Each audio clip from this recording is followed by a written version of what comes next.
We're about to try some Canadian snacks, yeah? Okay. Alright, first, ketchup chips. I can't be a part of it. Okay, we went to dinner and our waitress gave us fries. Clark, a deep three! Caitlin Clark, Sophie Cunningham, and Lexie Hull decided to do something pretty simple while the Fever were in Canada. Try some Canadian snacks. It took about 30 seconds for the whole thing to completely fall apart because the snacks were one thing, but Caitlin, Sophie, and Lexie roasting the food, arguing with each other, and questioning what they were even eating turned this into one of the funniest Fever videos we've seen all season. Yeah, because otherwise I'm going to bring it closer. I'm a little nervous. I'm scared. Ooh, they smell horrible. They taste like barbecue chips. Barbecue chips, but I don't like the aftertaste. I could get with this. No fan girl. No, gracias. But does anybody have a water? So do they really not sell this in the U.S.? Who is eating these? I don't like the aftertaste. I like them. That doesn't say much. Lexie likes everything. Alright, now Who is eating these? Canadians. And it started with probably the most Canadian chip possible, ketchup chips. Immediately, they were nervous. The bag opened. They smelled them. And the reaction was not exactly encouraging. One of them immediately compared the taste to barbecue chips. Another actually liked them. But the biggest problem seemed to be the aftertaste. So already nobody could agree. And that basically became the theme of the entire video. Next came all-dressed chips. And these went over much better. The flavor is basically a mixture of different seasonings, and one reaction was straight up 10 out of 10. Okay, now all dressed. Did you say that? We don't need it. I think that's the second. That's fresh. Oh, Just keep going. You guys are so dumb. Okay, so what is this? I'm the only smart one around here. Just all dressed Lay's chips. All fresh? Yeah, I don't get it. Like All the spices, like it says peppers, onions, olive oil. I feel better about these. I like these. 10 out of 10. Those are good. Yeah. These are better. It almost tastes like the sweet honey barbecue Lay's chips. Yeah. They all kind of taste similar. Another compared them to sweet honey barbecue chips. So Canada finally had a win. But then things got much more dangerous. Coffee crisp. If you're Canadian, you probably already know where this is going. Chocolate, wafer, coffee flavor, and very mixed reactions from the Fever trio. One of them hated the texture immediately. Another said she could eat the whole thing. Then someone who was nervous about how chocolatey it would be finally tried it and discovered that yes, it was extremely chocolatey. But somehow, Coffee Crisp survived. Honestly. Okay, now we got the coffee crisp. One of our waiters said it was good, the other one said it was horrible. When he left, she was like, don't get it. Yeah. I'm feeling confident about it though. I don't think I'll try this. Why? Oh, you don't like chocolate? Yeah. I'll try it. Want me to just... Oh, not the texture I It's thought. giving Nutty Bar. It is. And there goes Sophie's big teeth. No. Crap. I like it. Is it good? Yeah, Is it super I like it. chocolatey? Is it chocolatey? No. I can smell it. I'm gonna try it. Just try it. Just try it. It's good. I like it. I'm nervous. I will eat the whole thing. Oh my god. It's very chocolatey, but it's good. Straight chocolate. The next snack was not so lucky. The maple cookies came out. These should have been the safest option possible. They look harmless. They're maple flavored. They're basically built for a Canadian snack test. And the reaction? Too dry. One of the funniest descriptions of the entire video was basically that the cookie tasted like a box. That is brutal. Another person said Oreos were 10 times better. So if any Canadian viewers are watching this right now, I apologize on behalf of the Indiana Fever. Okay, now we got the ultimate maple creme. Actually, open that up while I do one of these. Are we going to that one now? So this one, just so everybody knows, is high in fat and sugar. Alright. Too slow. I always buy Cheers, Girl Scout ladies. cookies. I just haven't Cheers. found like Girl Scout to buy are from. good. Very maple. This is like what I would get at the doctor when I went for my checkups. A little dry. They would give us a cookie like this. It's a little dry, right? I think it tastes like a box. I don't like that. I'm still loving this one. But it got even better when they moved on to the drinks. They pulled out Canadian ginger beer. Someone pointed out that it was spicy. Then the debate immediately became whether ginger beer was even something special to Canada because America also has ginger beer. That somehow turned into an argument. At one point, somebody was basically telling the others that they were idiots because ginger beer obviously exists in the United States. We are parched and need something to wash our palate. So we got a ginger beer made in Canada. Spicy. There's no alcohol. No alcohol. You're gonna be hammered tomorrow. I don't know. Ooh. You want more than that? No, it's like champagne. I'm not gonna drink all that. I don't know. Wait, we have ginger beer in America. No, but this is spicy. No, this is spicy and from. Dude, we have snacks and chips too in America. But it just shows that it says made in Canada or something on it. And what do you think? That was the only thing made in other places. That was the only speculation. Oh, this is so embarrassing. Okay, just be quiet. You guys be quiet. You must be so dumb. No, but this is specifically made. This smells exactly like ginger beer.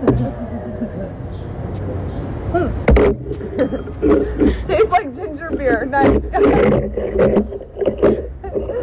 It is spicy. It is a little.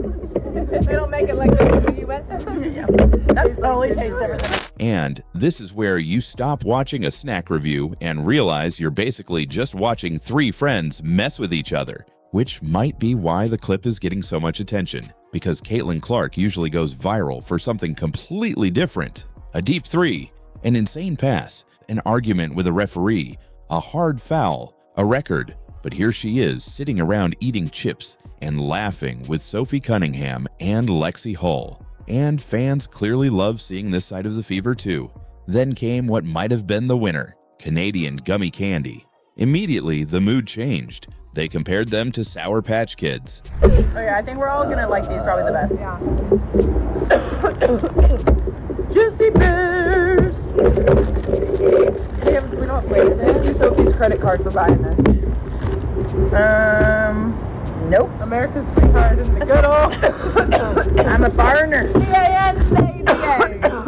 Oh, I think that ginger beer got me. Oh yeah, talking shit. Now she can't breathe. Yeah. They're like Sour Patch Kids. Oh yeah, touch all of them. They're like gummy When's the last bears. time you washed your hands? I just went to the bathroom and washed them. Right. I swear to God, I actually did. These are great. These are really good. See, yeah. I don't know. Are these Canadian at all? These are better than. The reactions were much more positive. One person even said they were better than Sour Patch Kids. That is a serious claim. And suddenly, everybody was digging into the bag. Although even that turned into another argument when someone started touching all the gummies and immediately got questioned about when they had last washed their hands. Apparently they had. Supposedly. The ratings at the end were all over the place. Some snacks got almost nothing. Others got 7, 8, or 9 out of 10. And the gummies appeared to be one of the safest choices of the entire test. But the actual winner wasn't really the food. It was the chemistry. Caitlin, Sophie, and Lexie clearly weren't treating this like some polished media appearance.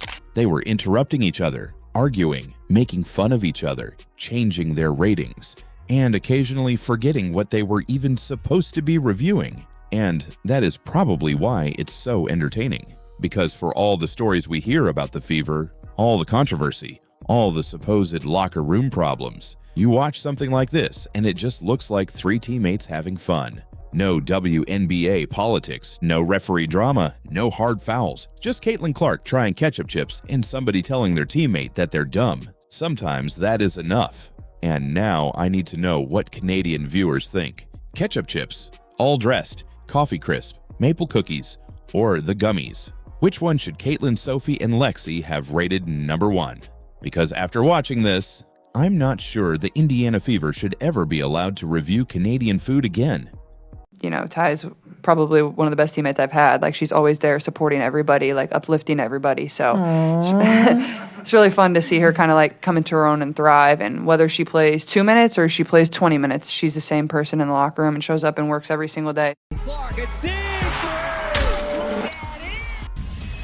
Caitlin Clark just surprised her Fever teammates with something fans can't even buy yet. And it happened right after Indiana beat Dallas 98-87. Ty Harris posted a look at what was waiting for her after the game. Several pairs of Nike shoes. And among them were Caitlin Clark's unreleased signature shoes, the Caitlin ones.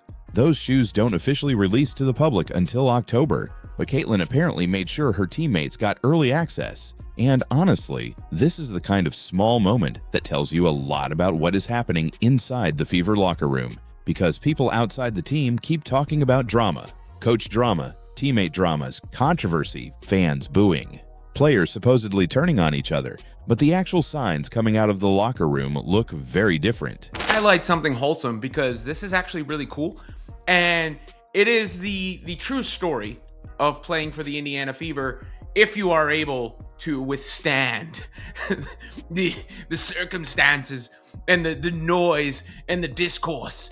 If you can battle through the noise and the discourse and everything else, the true story emerges. You know, for those of us who aren't, you know, like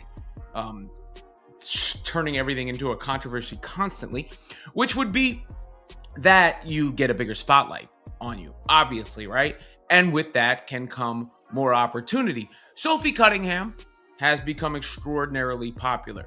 That would not have happened without the proximity to Caitlin Clark and playing on the Indiana Fever. Lexie Holm has all sorts of brand deals. I got people telling me about her makeup brand or whatever all the time. I'm not that familiar with it, but I know she's doing her thing.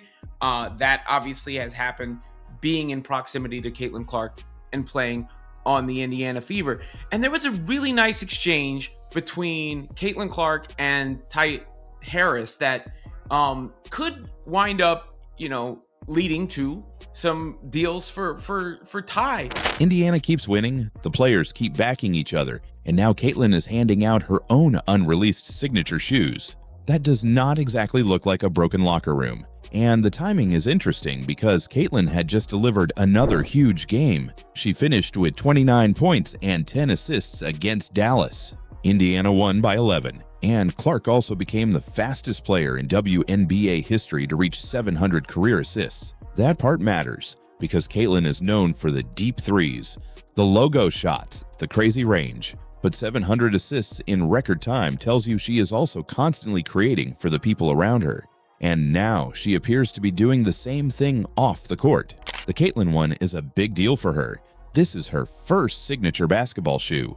Her name, her brand, her moment. And instead of keeping that moment completely centered on herself, she is sharing it with the people in the locker room. All you have to do is have a conversation with Caitlin Clark about a company, and they're gonna hit your line harder than people who are on that booger sugar. Oh my goodness, this is crazy work. Caitlin getting assists on the court and off the court. Now this is true MVP status right here. This is what an MVP is supposed to do. She's been trying to put money in these other players' pockets since she's entered the league. And right off the bat, off this interview, you can see her getting it done, man. Ty Harris now in cahoots with Olipop. Man, this is crazy work, right? Now, like I stated, Olipop, man, ended up actually tweeting this. Ty, girl, let's chat. All right.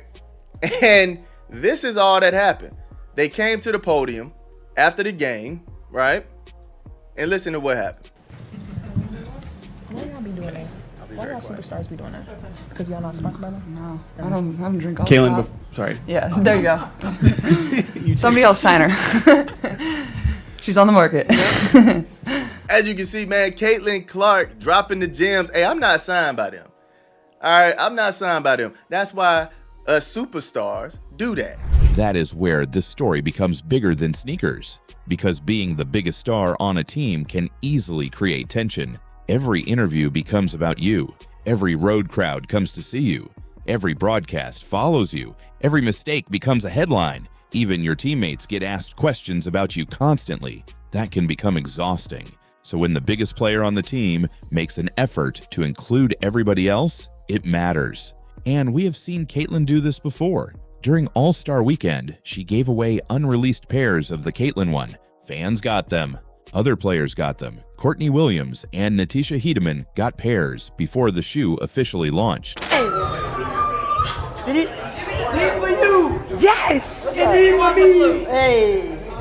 And I'm wearing these tonight. I'm putting mine on right now. I made a call to the president. And y'all see what happened. Thank you. Oh, give me a hug, girlie. We love you. I think we're all the same size. Hell yeah. We love the president. We love the president. Look at these. You're the second player to ever play in them after this other young girl. But yeah. For real? Yeah. Now the same thing is happening inside Indiana. And that feels especially important because the Fever have had a lot of noise around them lately. Stephanie White has been criticized. Fans have booed. Sophie Cunningham has been dragged into controversy. Every week, there seems to be another story claiming something is wrong in Indiana. But the actual team keeps giving us evidence that they are still connected. Caitlin has defended her coach. Players have talked about how close the group is. And now this. Shoes waiting for teammates after a win. It is a small gesture, but small gestures inside a locker room can matter, especially when a team is trying to build toward the playoffs. Indiana does not need Caitlin Clark to do everything herself. They need Kelsey Mitchell. They need Aaliyah Boston. They need Sophie Cunningham. They need Ty Harris. They need everybody. And one of the biggest challenges for any superstar is making sure the rest of the team still feels important. That is why this moment stands out. Caitlin could have kept the spotlight entirely on her signature shoe. Instead, she brought her teammates into it. And the other thing that makes this smart is that the shoes are not even available yet. The public has to wait. Her teammates didn't. That instantly makes it feel special. It also helps explain why Caitlin's shoe launch is getting so much attention. Instead of simply releasing a commercial and saying, "Here is my shoe," Caitlin is putting them on the feet of people around her. Players, teammates, fans, and every reaction becomes part of the launch. That is good marketing. But it also looks like genuine appreciation, and after another big Fever win, it sends a pretty clear message. Caitlin Clark is not just trying to build her own brand. She looks like she is trying to bring the whole team with her. That matters because Indiana is becoming a dangerous team. They are winning. Caitlin is playing at a high level. The chemistry looks strong. And as the playoffs get closer, that connection could become just as important as any deep three she hits. So maybe the biggest thing about Caitlin Clark's new shoe is not that her name is on it, it is who she decided to share it with. Comment team if you think moments like this matter inside a winning locker room.